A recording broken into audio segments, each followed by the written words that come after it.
You know what's interesting about people who are really good with money? They rarely look the way we expect them to. We imagine someone with exceptional money management skills as obviously wealthy, constantly talking about investments, flashing expensive purchases, or obsessively checking spreadsheets. But behavioral economics research suggests something completely different. Many people with extremely high money management skills actually display subtle psychological patterns that don't always look like financial success at first glance. In fact, economists at the University of Chicago Booth School found that the best predictors of long-term wealth aren't income level or financial knowledge, but rather specific behavioral patterns in how people process decisions about money. And here's the thing, true money management isn't really about discipline or willpower. It's about how your brain is wired to handle delayed gratification, manage emotional responses to spending, and automate decisions so you don't have to fight yourself every single day. Stay with me, because what I'm about to tell you will completely change how you see financial success. Here are 10 surprisingly common habits often found in people with extremely high money management skills.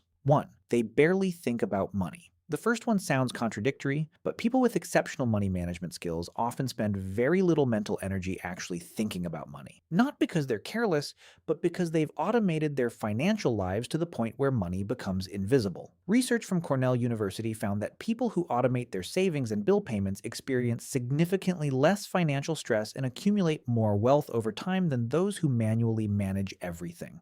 Their brains aren't constantly making micro decisions about whether to save or spend. They've built systems that make the right choice automatic. The prefrontal cortex, the part of the brain responsible for executive function and decision-making, has a limited capacity for willpower. Every financial decision you make depletes that reserve slightly. People with high money management skills understand this intuitively. They remove the decision entirely. 2. They experience physical discomfort with debt. Here's something fascinating. Many people with exceptional money management skills describe debt not as a financial concept, but as a physical sensation. They'll say things like, "It feels heavy," or "I can't sleep when I owe money."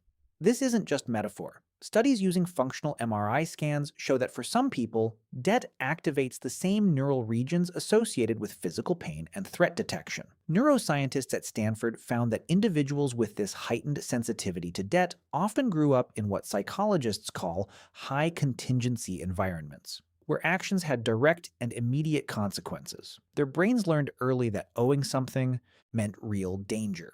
Now, that's not comfortable, but it creates an almost unconscious drive to eliminate debt as quickly as possible. 3. They think in percentages, not dollars. People with high money management skills tend to mentally process money differently. Instead of thinking $50 saved, they think 2.5% of my monthly income set aside. Instead of $200 shoes, they calculate 8 hours of work. Their brains automatically convert purchases into either percentages of income or units of time traded. Research published in the Journal of Consumer Psychology found that people who naturally frame spending in terms of labor hours or income percentages make significantly more rational financial decisions. Why? Because it engages different neural pathways. The emotional response to "I want those shoes" gets interrupted by the analytical calculation, "Is this worth 2 days of my life?" This isn't a learned skill for them. It's how their brain processes the world.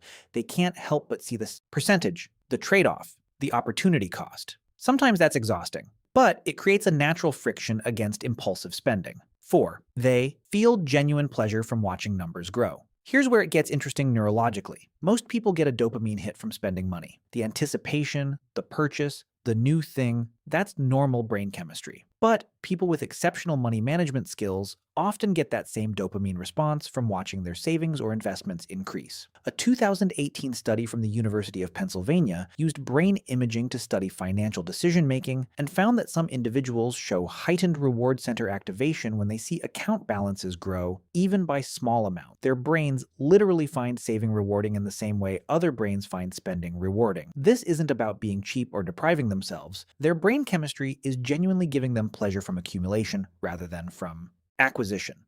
And here's the beautiful part. That pleasure is sustainable. The dopamine hit from buying something fades quickly. The satisfaction of watching compound interest work never gets old. 5. They experience analysis paralysis on small purchases, but not large ones.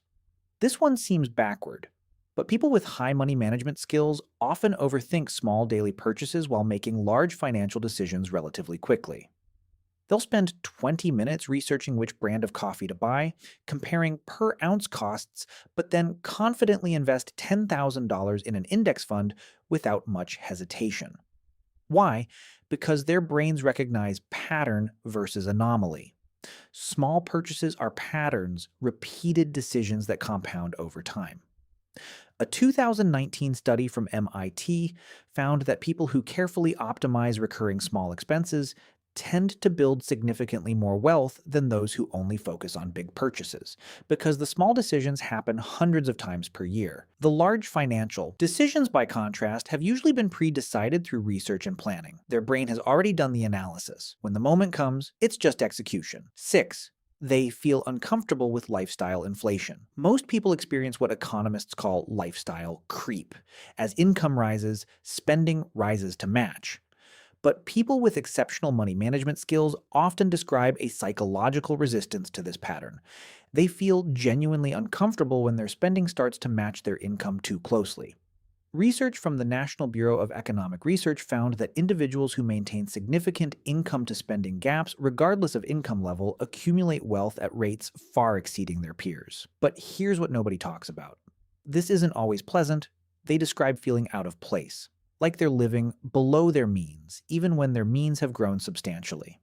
Their brain has anchored to a certain spending baseline, and increasing it feels wrong.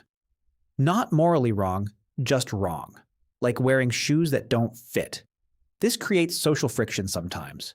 Friends wonder why they still drive the same car. Family questions why they don't upgrade their house, but their internal comfort zone hasn't shifted just because their bank account has. 7. They treat future self as a real person. Here's something psychologists find fascinating.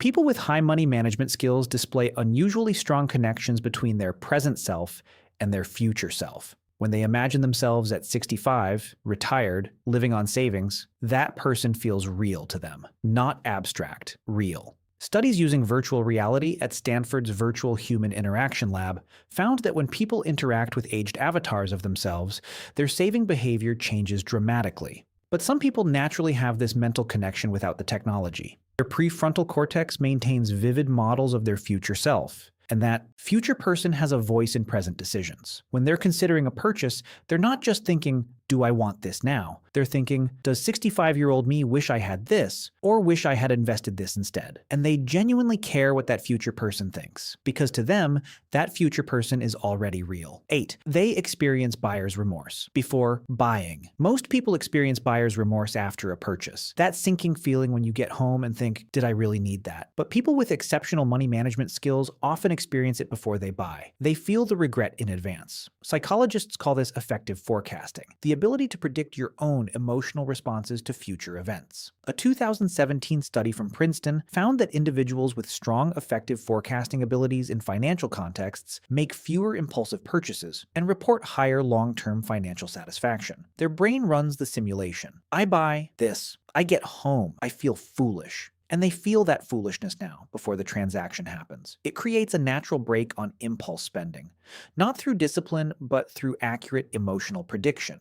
9. They have extensive mental models of financial catastrophe. Here's something that sounds dark, but is actually protective. People with high money management skills often carry detailed mental scenarios of financial disaster, job loss, medical emergency, economic collapse. They've mentally walked through these scenarios repeatedly. This relates to something psychologists call defensive pessimism, a strategy where people set low expectations and mentally rehearse potential problems. Research from Wellesley College found that defensive pessimists actually perform better in uncertain situations because they've already processed the anxiety in advance. For financially skilled people, this means they've already grieved the loss of income, already planned for the market crash, already figured out how they'd survive. It's not fun. It probably contributes to financial anxiety even when things are going well. But it also means they build robust emergency funds, diversify income streams, and avoid over-leveraging themselves, because they can vividly imagine what happens if they don't. 10. They feel guilty about spending on themselves. And here's the one that reveals the hidden cost of all this. People with exceptional money management skills often struggle with guilt around personal spending, even when they can afford it, even when they've hit their savings goals, even when the purchase is reasonable.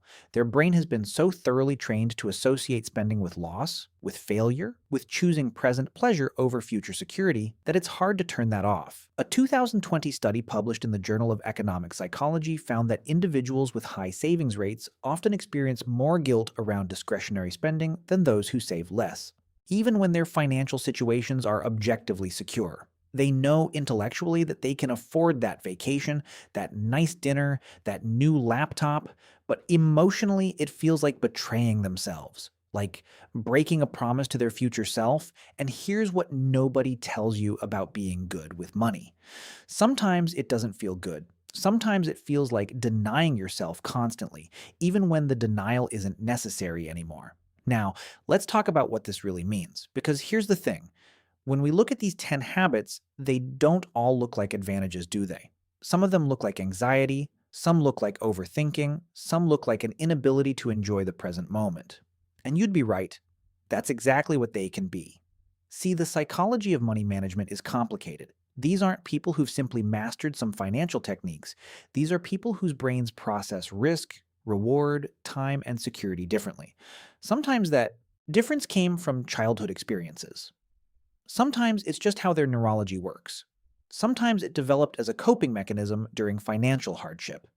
But here's what research from the University of California actually shows. The strongest predictor of long-term financial success isn't intelligence or even initial wealth. It's something called delayed discounting, the ability to value future rewards nearly as much as immediate ones. And that's not really a skill you learn. It's how your brain fundamentally weights time. Most people's brains massively discount the future. A dollar today feels worth much more than a dollar in 10 years, even accounting for inflation and interest. But people with exceptional money management skills have flatter discounting curves. Future money feels almost as real as present money, and that changes everything about how you make decisions. Think about that for a moment.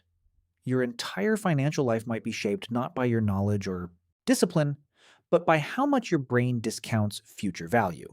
That's simultaneously liberating and uncomfortable. Liberating because it means if you struggle with money, you're not broken or lazy.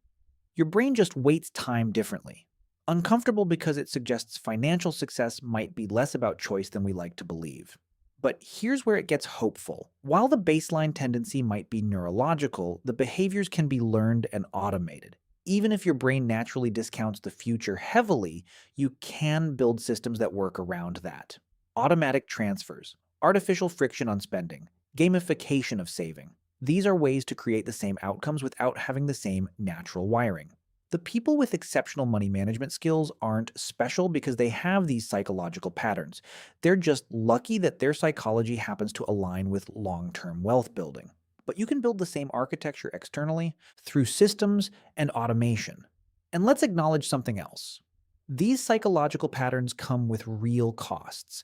The constant forward thinking can create anxiety. The guilt around spending can prevent enjoying the fruits of your labor. The mental rehearsal of catastrophe can make it hard to feel secure even when you are.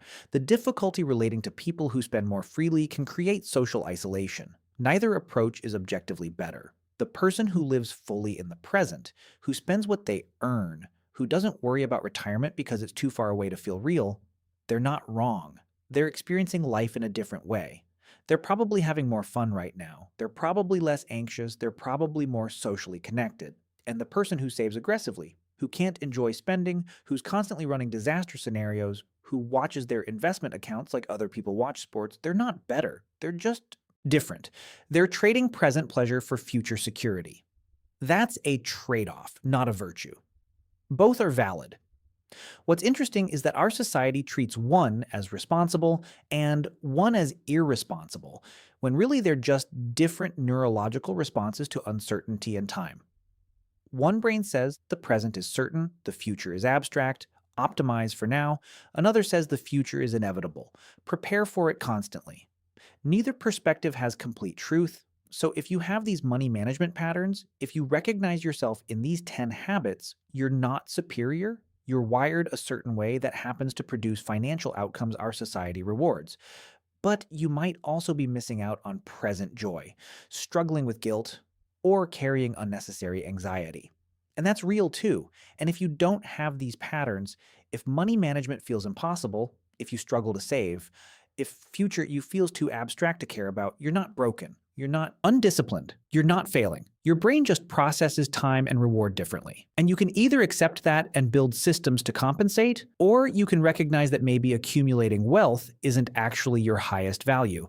And that's okay too. Because here's what the research actually shows. Life satisfaction peaks at a certain income level, and beyond that, more wealth doesn't create more happiness. The psychological patterns that create wealth can simultaneously create anxiety. The discipline that builds security can also build rigidity. You've got to decide what you're optimizing for, security or experience, future comfort or present joy. Neither choice is wrong. They're just different equations with different variables. And maybe the real wisdom is finding the balance, building enough security that you don't live in fear, but not so much that you can't enjoy what you have. Thinking enough about the future that you're prepared, but not so much that you miss the present. Having enough guilt to prevent destructive spending, but not so much that you can't enjoy your own money. That balance looks different for everyone because we're all working with different brain chemistry, different childhood experiences, different risk tolerances, different values. So if you're watching this and you recognize these patterns in yourself, excellent. You're probably going to be financially secure. Just remember to actually enjoy some of it. Your future self will be grateful for the preparation, but don't sacrifice your present self entirely to a person who doesn't exist yet. And if you're watching this and these patterns feel foreign, if money management feels like pushing water uphill, that's information. Either build systems that make it automatic so you don't have to rely on a brain that's not wired for it, or accept that your values might lie elsewhere and that's legitimate. You're not broken. You're not irresponsible. You're just working with different neurology. And the sooner you understand what that neurology actually is, the sooner you can work with it instead of against it. If this resonated with you, if you found yourself nodding along or feeling seen, drop a comment. And if you want more deep dives into the psychology behind money, behavior, and why we do what we do, hit subscribe. Because understanding yourself isn't about judgment. It's about working with reality instead of fighting it. And that might be the most valuable financial skill of all.